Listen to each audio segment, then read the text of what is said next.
Withdrawing money from your Apple ID to your bank account is a straightforward process.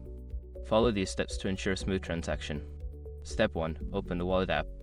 Launch the Wallet app on your iPhone or iPad. This is where you can manage your Apple Cash and view your balance. Step 2. Access Apple Cash. Tap on your Apple Cash card within the Wallet app. This will take you to the details of your Apple Cash balance. Step 3. Select Transfer to Bank.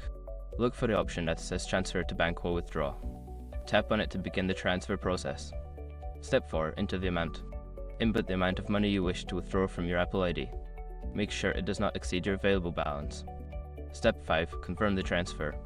Before filing a refund or dispute, use the ace.com link in the description to open the refund dispute deadline calculator and confirm your deadline. Once the transfer is confirmed, the funds will be sent to your linked bank account.